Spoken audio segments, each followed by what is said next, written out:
écoutez Des Voix qui portent, un programme audio proposé par La Parole Donnée. La colère est une émotion naturelle qui nous accompagne d'un bout à l'autre de la vie. Elle est généralement le révélateur d'un besoin qui n'est pas comblé ou d'une sensation d'insécurité. Dans cet entretien, le second qu'il accorde à La Parole Donnée, le neuropsychiatre varois Boris Cyrulnik, nous explique comment naît la colère, commune à tous les êtres vivants et que partagent avec une intensité semblable l'homme et l'animal. Boris Cyrulnik nous parle également de la nécessité de la colère et des moyens permettant de la contrôler, de son évolution au fil du temps et selon l'âge, des différences remarquées entre la colère des femmes et celle des hommes, mais aussi en fonction des pays et des cultures, confirmant ainsi que nous ne sommes pas tous égaux face à la colère. Alors, je m'appelle Boris Cyrulnik, je suis neuropsychiatre comme dans le temps, maintenant les jeunes sont séparés. J'enseigne encore à l'université de Toulon et à l'université de Mons en Belgique et je suis content de réfléchir avec vous sur la colère. Moi je dirais que la colère c'est une expression de l'émotion agressive mais pas forcément violente. L'agression c'est vous me cassez les pieds, je vais vous le dire. Mais je ne veux pas votre disparition, je veux pas, alors que dans la violence, je décide de vous détruire. Donc l'agressivité fait partie des relations humaines, on n'est souvent pas d'accord, donc on se le dit, pour marquer un territoire, tu ne peux pas aller plus loin. À partir de là, je n'accepte plus, alors que dans la violence, il y a une intention de viol. J'entre dans ton territoire, j'entre dans ton âme et je te fais exploser. Donc l'agressivité et la violence, c'est très différent. L'agressivité fait partie des relations du vivant. Les animaux sont agressifs entre eux, les êtres humains sont sacrément agressifs entre eux, alors que la violence fait partie d'une relation ratée. L'agressivité permet la coexistence, alors que la violence met fin à la coexistence.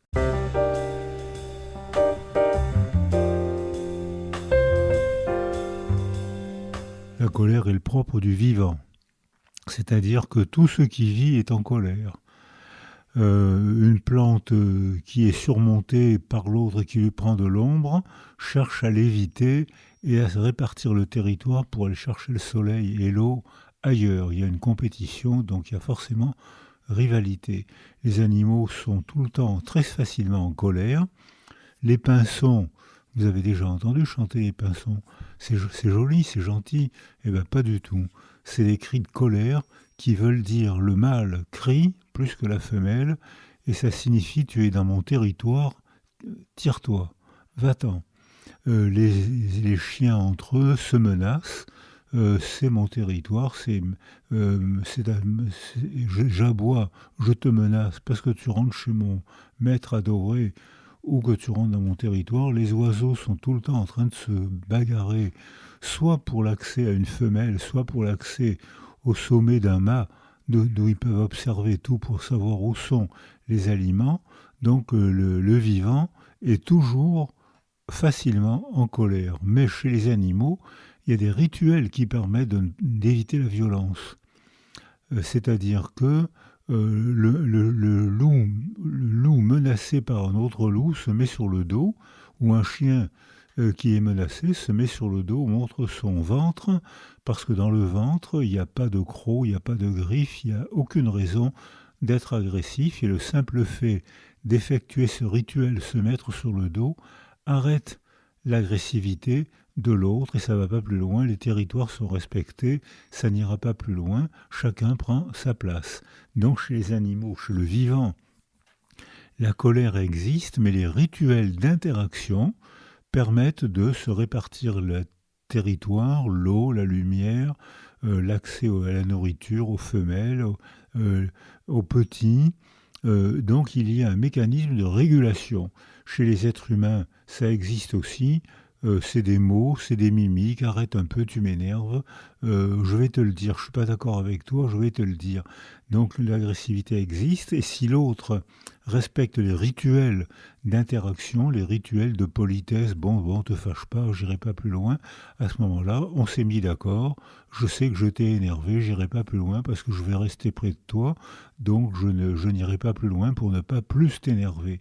Mais lorsque ces rituels d'interaction ne sont pas respectés, parce qu'on s'explique mal, parce qu'on est convaincu d'être le seul à avoir la vérité, parce que vous représentez quelque chose pour moi d'insupportable qui mérite votre disparition, là on entre dans la violence et là les humains sont particulièrement doués, c'est-à-dire c'est la violence du meurtre, de l'assassinat, de la guerre, de l'expulsion, et là les humains font des performances bien supérieures aux animaux.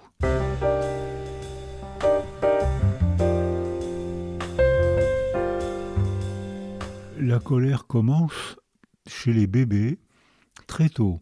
Je ne sais pas si vous avez des enfants, mais ils passent leur temps à piquer des rognes, jeter le biberon par terre, taper, crier, se jeter en arrière, se mordre, vous menacer, hurler. Ils passent leur temps dans la colère. Les bébés à la crèche, il y a des bébés qui pousseurs, ils poussent les autres parce qu'ils ne sont pas d'accord. Puis ça devient plus tard, à la maternelle, ça devient des bébés mordeurs. Et pendant un moment, on dit il faut mordre les bébés pour leur apprendre ce que ça fait quand on mord. Eh bien, quand on mord un bébé, on lui apprend à mordre. Et donc, ce n'est pas une bonne méthode éducative. La courbe des colères varie selon l'âge et selon les sexes. Lorsqu'un bébé garçon arrive au monde, il est pousseur, il crie, il pique des rognes, il pique des colères parce qu'on ne lui a pas donné le bon biberon, parce que, etc. Ces colères se montent régulièrement et arrivent à un pic à la puberté, c'est-à-dire au moment de la sécrétion de testostérone maximum. Et puis après la puberté, ça se calme et ça descend régulièrement jusqu'à la fin de la vie. Les filles ont exactement la même courbe. Elles piquent des rognes bébés, préverbales très tôt, dès les premières semaines de l'existence. Elles piquent des rognes contre l'autre, c'est l'agressivité. Ça monte jusqu'à la puberté et ça se baisse régulièrement jusqu'à la fin de leur vie. Mais les courbes de colère des garçons sont 8 à 10 fois supérieures aux courbes de colère des filles. Alors, comme on explique, donc il y a le rituel, il y a le déterminisme du sexe. Les bébés garçons se mettent plus facilement en colère que les filles, et il y a le déterminisme de l'âge. Après le pic de la puberté, ça baisse régulièrement. Mais chez les jeunes hommes, ça reste intense entre 20 et 29 ans, alors que chez les filles, ça baisse régulièrement pendant toute la vie. Alors l'explication de cette différence d'expression des colères, certains disent que ça vient de la testostérone. C'est peut-être vrai, c'est peut-être pas vrai. Ce qui est sûr, c'est que les garçons sécrètent beaucoup plus de testostérone que les filles qui en sécrètent, mais beaucoup moins que les garçons. Et puis ce qui est sûr aussi, c'est que les bébés filles sécrètent très peu de testostérone. Ça monte un petit peu régulièrement. Et les filles, les jeunes femmes, continuent à sécréter de la testostérone, surtout quand elles vieillissent. Alors que les hommes sécrètent de moins en moins de testostérone, surtout quand ils vieillissent. Ils sécrètent, et notamment les jeunes pères, quand un homme devient père, il y a une chute de testostérone. Et actuellement que les jeunes hommes s'occupent de plus en plus de leur bébé, dès qu'ils s'occupent de leur bébé, la testostérone s'effondre. Donc le simple fait qu'il y ait un déterminisme peut-être, probablement hormonal, n'empêche absolument pas le déterminisme relationnel et ni le déterminisme culturel.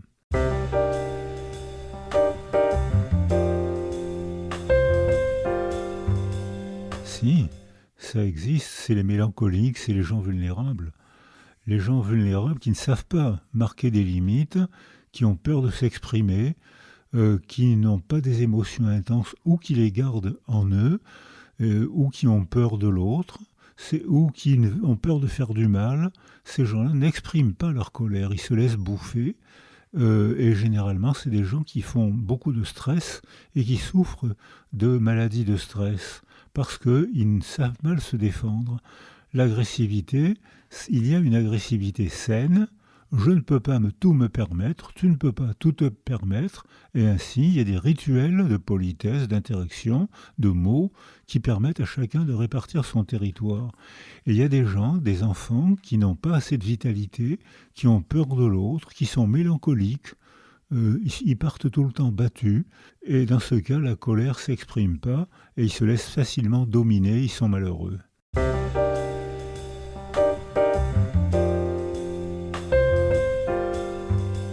La colère est nécessaire dans la mesure où elle permet justement la répartition du territoire, à condition de respecter l'autre et de penser que l'autre a le droit lui aussi d'être en colère. À ce moment-là, on se répartit le territoire, on se répartit les mots, les actions. Écoute, là, tu ne peux pas aller plus loin, je te le dis, je vais te dire que tu ne peux pas aller plus loin, je vais te l'exprimer, et dans ce cas-là, la colère est un organe de la coexistence. Alors que la violence, c'est pas ça du tout. La violence, c'est la destruction de l'autre. Je veux plus te voir, je te détruis, moralement ou physiquement ou socialement. Je suis pas d'accord avec ta religion, je vais te détruire. Je suis pas d'accord avec le pays d'où tu viens, je vais te détruire. Je suis pas d'accord. Donc c'est pas du tout la même chose. La colère et la violence, c'est pas du tout pareil. La colère fait partie des relations saines du vivant, à condition que notre empathie nous permette de comprendre que l'autre aussi a le droit et la possibilité d'être en colère, et que dans ce cas-là, on va signer un pacte de paix. Donc la colère, c'est presque un organe de la coexistence, alors que la violence, c'est la fin de la coexistence.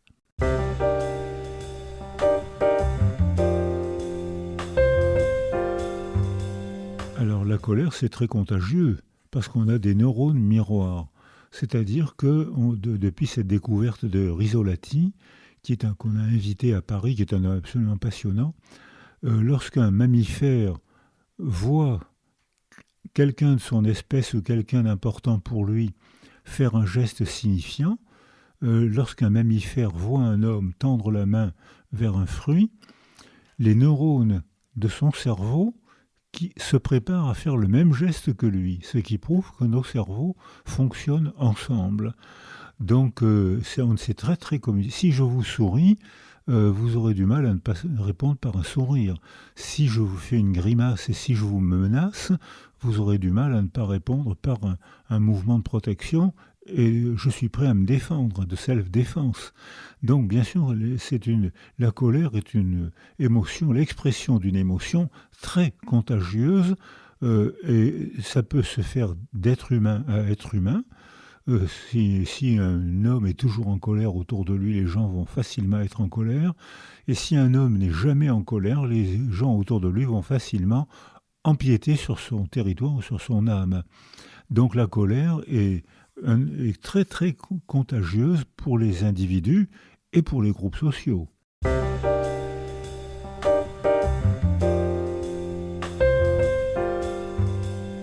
C'est un mot qu'on entend tout le temps, même aux informations. C'est les boulangers en colère, c'est les routiers en colère. Et si vous voulez vérifier ce que je vais vous dire, allumez la télé, regardez nos députés à l'Assemblée nationale. Ils sont incapables de faire une phrase sans haine. Incapables, dès la première phrase, ils s'insultent. Et c'est un signe de déritualisation, c'est un signe de désorganisation sociale. Ça veut dire que déjà, le simple fait d'être tout le temps en colère alors qu'on a le droit de s'exprimer, on a le devoir de s'exprimer. Le simple fait d'être toujours en colère, c'est un mauvais signe de régulation sociale. Ça veut dire je n'accepte pas que tu sois différent de moi, je n'accepte pas que tu ne sois pas d'accord avec mes idées. La colère incessante est un signe d'esprit totalitaire. Et regardez ce qui se passe, ou même ce qui s'est passé en Europe, en France, en Allemagne dans les années 30, il y avait une colère incessante, des manifestations incessantes en colère. Puis après la libération, il y a eu des colères et les syndicats ont joué un rôle énorme dans l'amélioration des conditions des travailleurs. Il n'y avait pas de colère, c'était une fête. Les gens disaient au cours de la fête du 1er mai ou d'autres fêtes, voilà ce que nous on pense, voilà nos besoins qui ne sont pas les vôtres, on va vous le dire, on ne veut pas votre destruction, mais on va vous dire qu'on n'est pas d'accord avec la loi que vous voulez nous imposer. Et ça rejoignait ce que je vous proposais tout à l'heure, cette agressivité socialisée nous permettait de faire des progrès sociaux. C'est pas du tout ce qu'on constate aujourd'hui, où la colère révèle une intolérance. Vous n'avez pas le droit de ne pas être d'accord avec moi. Ça veut dire je vais vous imposer ma loi. Donc c'est un signe totalitaire, c'est un signe d'esprit totalitaire. Et quand on voit ces gens constamment en colère, ça veut dire qu'ils se préparent à la violence, ils sont prêts à passer de l'agressivité à la violence. D'ailleurs, c'est ce qui se passe, c'est ce qu'ils font. Si vous n'êtes pas d'accord avec moi, je vais vous balancer des pavés, je vais bientôt mettre des bombes, et si je peux être armé, je vais pas m'en servir.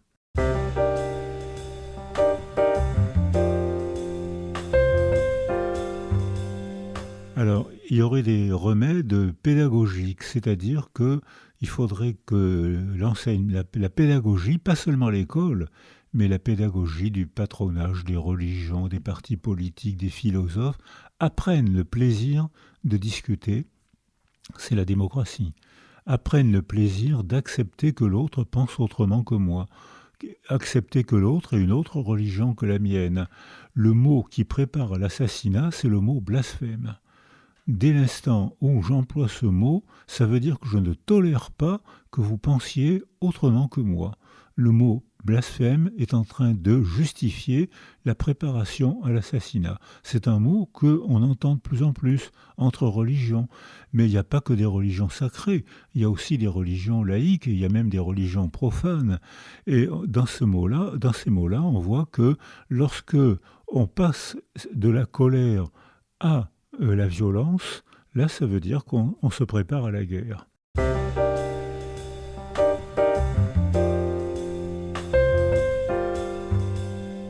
Il y a des pays où la colère est nécessaire, il y a des pays où on considère que ça fait partie de l'éducation, des pays orientaux, de proches orientaux.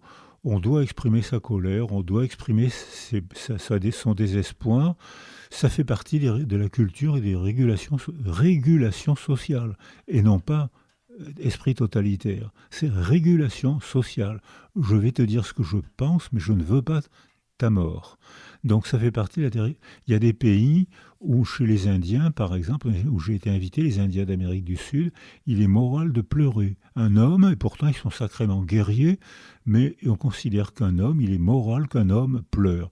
Alors ils pleurent tout le temps, ça ne veut pas dire qu'ils sont très émotifs, ça veut dire qu'ils expriment leur émotion. Alors ils pleurent quand tu t'en vas, on se dit au revoir, ils se mettent à pleurer parce que c'est insupportable, moi guerrier, je ne supporte pas que tu t'en ailles. Alors ça veut dire, il y a des pays au contraire où on exprime peu ses émotions. Chez les pays anglais, c'était vrai, ça l'est beaucoup moins maintenant, mais les pays en Angleterre, il fallait peu exprimer son émotion. Il est moral de ne pas se mettre en colère. Alors ça s'exprime comment ? Par l'humour, par exemple. Un petit humour blessant. On dit quand même ce qu'on a à dire, mais on le dit en souriant ou en faisant sourire, mais on l'a quand même dit. Donc ça fait partie des rituels d'interaction tout à fait respectables. C'est vrai, c'était vrai en Angleterre, ça l'est beaucoup moins aujourd'hui, ça l'est encore. Ça, c'est pas du tout vrai aux États-Unis, où aux États-Unis, on se met tout le temps en colère pour un rien. On se met tout le temps, et c'est des mots, on se parle violemment, on claque la porte, on se parle mal, on emploie des mots brutaux. Ça fait partie de la culture américaine, qui d'ailleurs est en train de se dégrader. Il y a de plus en plus de dépression, l'espérance de vie des Américains est en train de se raccourcir de manière étonnante. Il y a de plus en plus de maladies du stress dans ces pays qui ne contrôlent pas l'expression de la colère et qui l'ont même valorisée. C'est un pays de conquérants, on est fort, on va vous le montrer. Ce pays de conquérants est en train de se détruire. Les bébés sursautent pour un rien, les bébés préverbaux sursautent, dorment de plus en plus mal, stressent pour un rien. Ça veut dire que la société américaine est devenue insupportable. Et un stress chronique raccourcit l'espérance de vie. Donc il y a des pays, au contraire, où on se parle gentiment. En Espagne, depuis la chute de Franco, les Espagnols ont appris à se parler gentiment. On rit, on se dit ce qu'on a à se dire, on se parle gentiment, on se fait des offrandes alimentaires pour signifier la paix On s'est expliqué, mais maintenant, on va aller manger des tapas ensemble et boire un verre pour montrer que je t'ai dit ce que je pensais, j'ai été agressif, j'étais en colère contre toi, mais on continue à vivre ensemble et on voit que ce pays maintenant devient très solidaire et sur le plan culturel vit au quotidien beaucoup mieux, beaucoup plus gentiment et beaucoup plus gaiement que nous, alors que nous on est en train de se polluer, de s'empoisonner par des colères incessantes. La pédagogie de l'expression de soi sans vouloir la destruction de l'autre se fait par l'école, par le théâtre, par le cinéma, par l'art, par la présentation d'un autre monde que le sien. Tu as le droit, tu es musulman, tu as raison, c'est ta culture, ta famille est musulmane, c'est ton monde, tu as raison de l'être, mais tu ne peux pas l'exprimer n'importe comment. Il faut que tu saches que d'autres ont d'autres religions. Tu es chrétien, c'est ta culture, on vit dans une culture très fortement marquée par le catholicisme et ses violences, l'Inquisition, le colonialisme, mais voilà, c'est l'histoire de ce pays. Tu as le droit d'être fier aussi de la beauté des cathédrales, de la culture, de beaucoup de choses très réussies, mais tu dois reconnaître qu'il y a d'autres religions, d'autres cultures, tout aussi respectables que la tienne. C'est la pédagogie, pas seulement l'école, mais autour de l'école, le quartier, le théâtre, les invitations à dîner, tous les rituels de la vie quotidienne qui nous permettent de vivre ensemble.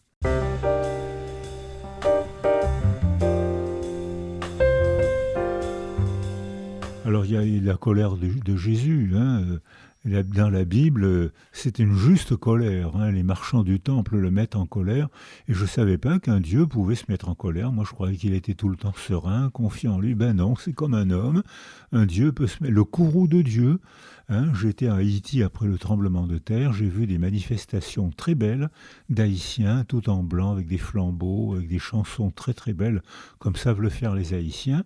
Et ils ont un pidgin, un français très pittoresque, et je me suis fait traduire. Et ils chantaient « Merci mon Dieu de nous avoir envoyé le tremblement de terre. Ta colère nous a fait comprendre qu'on ne croyait pas assez en toi. » Donc ça veut dire qu'il y a des colères divines qui font partie de la coexistence. Et après des catastrophes terribles comme Haïti, eh bien, il y avait des Haïtiens qui remerciaient Dieu de s'être mis en colère.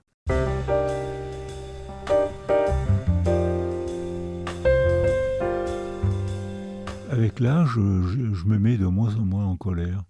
Je n'ai jamais été très coléreux. Je ne sais pas vraiment ce qui me met en colère. Ce qui me met en colère, c'est par exemple, ça me met pas en colère, mais ça me crispe, c'est les coupeurs de parole. C'est-à-dire que si on vous coupe la parole, comment allez-vous faire pour vous exprimer ? Donc couper la parole, c'est ne pas respecter l'autre. Je ne m'intéresse pas à ce que tu vas dire. Je te coupe la parole parce que ce qui m'intéresse moi, c'est ce que j'ai à dire moi.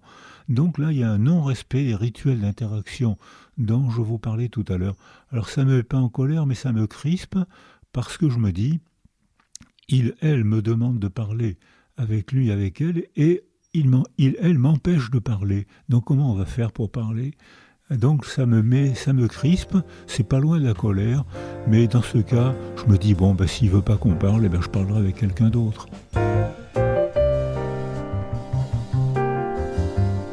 Merci d'avoir écouté cet épisode de La Parole Donnée. Vous pouvez nous suivre sur notre site et nos réseaux sociaux et nous soutenir via notre page Tipeee. À la semaine prochaine.